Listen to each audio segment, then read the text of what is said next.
Hello my fellow Kenyans, Kakonga the coach and the pioneer of Vision Total Football Kenya. Habari zenu wa Kenya wenzangu. Leo, I wanted to discuss a number of things, but I want us to start with just one thing. And I want to say this, recycling football presidents in Kenya is not going to help our Kenyan football. And why am I saying this? I'm saying this because we all know that what's happening in Kenya, there's a lot of problem, but more important is that the current football president, Nick Mwendwa, wants to be re-elected again so that he can serve another 4 years. But remember, in 2016, Nick Mwendwa came in as team change. Now, he has rebranded himself and his team. They want to come back as Team Blue. This is the point.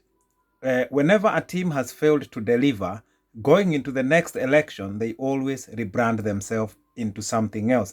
Just the same you see in businesses. If you have a product that is not selling well, people try and rebrand it. That's what businesses would do. They would rebrand the product and then try and sell it again. But when you come to, like, for example, in the case of Team Orange to Team Blue, what it tells you that is the team is rebranding itself because they don't want to use the previous name. Otherwise, if they have a very good reputation in the country, if they did well in the first 4 years, which means the first term, why are they rebranding to Team Blue? It's because they want people to forget about the past 4 years and now just rebrand themselves as Team Blue and try and get in again. But this recycling is as a result of failed leadership, is as a result of lack of enough people who are coming forward to be elected as football president. But that's not the only issue here. The issue is the system of election in Kenya, football election, is something that I have been criticizing for a very long time, because normally anybody who wants to be elected as a president, they always start by being locked out, and this is the system that makes it very easy to recycle the same presidents. And also, any person who has the money, any person who can give people money, can bribe people from the grassroots all the way to the top, they will always make it, to be honest with you. And therefore, for me, step number one, the system of election in Kenya, football election system, need to be changed all the way from the grassroots to the top. The system must be totally different. The current system is not suitable for our environment in Kenya.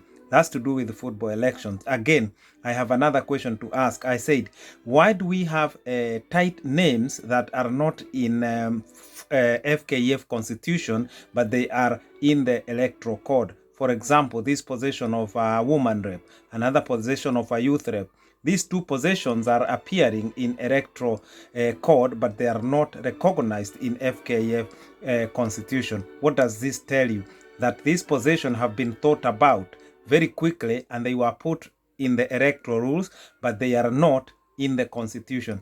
How are people going to vote these people at the county level, at the grass and at the sub county level, when these two positions are not in the constitution? That means even their role is not defined.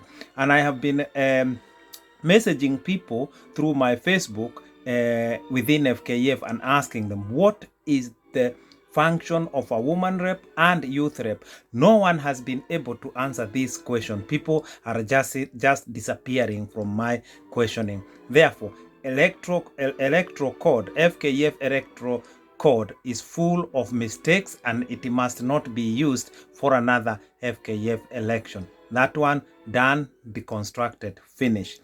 Now, my next point is here. What is the function of FKF sub-branches? Sub-branches in football elections in Kenya, they exist there. We have the sub-branches, but if you try to find what is their exact meaning, what is the function of a sub-branch, again, nobody in FKF has ever been to tell me the function of sub-branches. Again, sub-branches are full of elected officials that will be elected. But as far as Vision Total Football Kenya is concerned, we will call them ghost workers. Sub-branches gone. They have no meaning. The executive. This executive, the NEC member, the executive is made up of people who are supposed or purporting to represent the regions.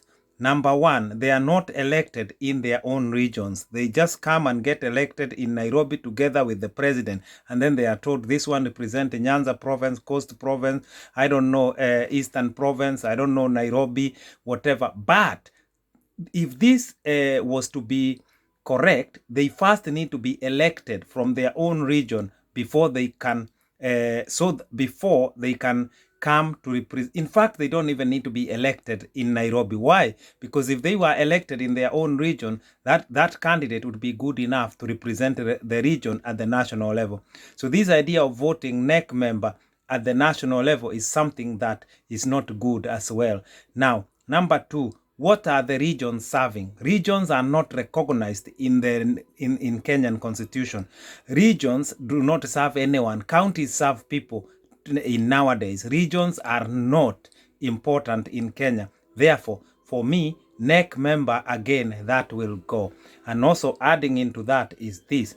This NEC member, the National Executive Council or Committee, whatever you want to call it, the NEC. Now this NEC, as far as I'm concerned, it is there to serve the president. And that's why you hear Team Blue, NEC member, Team Blue all the way. I think over 8 members that represent the 8 region are supposed to be Team Blue. Then you go to the county level, you have Team Blue. You go to the sub-county level, you have Team Blue. All these Team Blue members coming all the way, and the leader of Team Blue is the president of the federation, currently Nick Mwendwa. That is a compromised line of people that cannot serve football in Kenya. And that's a problem. That's the starting of the problem, that we are having Kenyan football being served or taken care by the people who belong to the same group. Now, these NEC members, how can they question the president? Yeah, when they do their meeting, their NEC meeting, because they're supposed to be making big decisions about Kenyan football. When the election finishes, this NEC is supposed to be the topmost organ that makes decisions about Kenyan football. And remember now, they come here as Team Blue, as one group, and the leader of the group, the Team Blue, is the president, currently Nick Mwendwa. How can this NEC member question him? How can they question Nick Mwendwa? How can this NEC member, who again are Team Blue, hold the chairman, who is Nick Mwendwa, or the president, into hold him? Be able to question every decision that he make, or hold him into accountability. There's no need. That's why you hear OB van has been bought. This is happening like this because the decisions are made by the president, but the people below, the people who are in that boardroom, they are not able to question the president. So they all turn to be yes men and yes boys of the president. This must be deconstructed. And as far as I'm concerned, NEC member gone is of no use in Kenyan football. So now, that is to do with the election. There are so many faults in this electoral rule. If I continue deconstructing it, I'm going to spend an hour here. I want to leave that alone. So many problems there. Now we come into the federation. Once again, the federation has a very bad name. Worldwide, you type on Google FKF, all you will find is a list of so many scandals that have happened within the federation. There is nothing good to be said globally about this federation. And that's why you see it is getting so difficult to get sponsors. Even the KPL is having issues getting sponsors, and all this is linked. As much as the federation would want to say it is not linked, it is linked, because when people don't trust the federation, they will not trust any other part of Kenyan football. And now the idea of KPL that want to be taken over, the running of the KPL being under Kenya FKF, that will kill Kenyan football completely. So that idea, I want to warn that whoever want to be elected as a president, this idea must not go on. And I keep asking KPL, they must really fight. Yeah, they must fight for their autonomy. That is self-governance. They must govern themselves and fight for that self-governance as much as possible. The right of self-rule for the Kenya Premier League is so important, and that is what we call autonomy. They must fight for that. They must tell FKF, you have enough issues to manage. You do not need to manage our league. You are already managing the Super League. Yeah, we don't want that that idea of managing KPL. KPL must remain independent, must run its business, must manage itself. The only link between KPL and FKF is one: governance. FKF is supposed to be the governance side of Kenyan football. It must not try to put hands everywhere, managing leagues in Kenya. This is a very bad idea, and I see it going across all the places. That's why you see FKF president negotiating deals for clubs in counties and all of this. This is wrong. The president should be doing the correct thing for the entire Kenyan football. Disability football in Kenya, women football,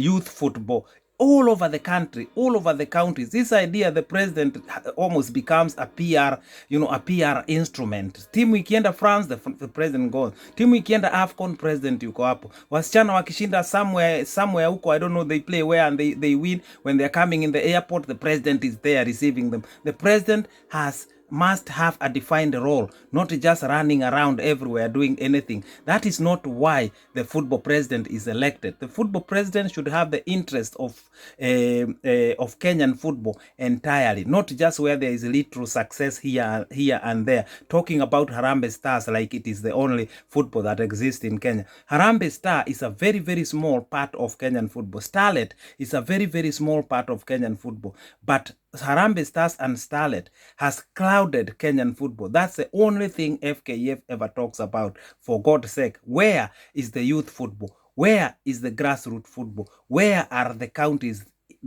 in this disability football? Everywhere else, the rot is there. Grassroots football is in a total mess. This is the kind of language I want to hear from a football president. Not this PR here, PR there, PR here, traveling with the team here and there, talking about Harambee Stars. Harambee Stars is not bread and butter for Kenya. It is the grassroots football that will save Kenyan football. I want to hear about the Kenyan football economy. What is the expected football economy? What is the income when we talk about football economy? What is the projected number of jobs that are going to be created by football? This is what I want to hear. This is where I would start to say, yeah, we kind of have a football president. This other PR has isaidiwa Kenya. Please, we must talk this thing real. We must speak reality. We must stop fearing. We must stop recycling football presidents. Come up with visions. Show us what you can do for Kenyan football. I keep saying English football is not that good because God lives in England. No, it is because of vision, it is because of focus, it is because of lack of corruption, and then accountability, management, good governance of football across from the national level to the grassroots level. That is how football is supposed to be managed in Kenya. The economy of Kenyan football is something that really concerns me. A country of 50 million people and a federation cannot even afford to pay coach. Since 2014 up to now, this Adel Amrouche money, 108 million, and the federation cannot even pay even 4 million out of it, or pay that money. The federation is trying to seek the government to settle this bill. Now you know that if FIFA pays this money to Adel Amrouche, we are banned, and that is likely to happen. So I'm saying this. The mess within Kenyan football is as a result of a failed football governance, failed football system, failed football president. This is very, very important, yeah, because the success of any business, the success of any country, the success of any federation is about leadership. Leadership is so crucial, is so key. My fellow Kenyans, stop recycling football leaders or football president as per se. And this idea of Team Blue, we must deal with it. It must go. I'm Gakonga, the coach, the pioneer of Vision Total Football Kenya. And behind me, there's a big group of Green Army supporters of Vision Total Football Kenya. We are going to show everyone how football is managed and governed. I live in peace. I'm gone.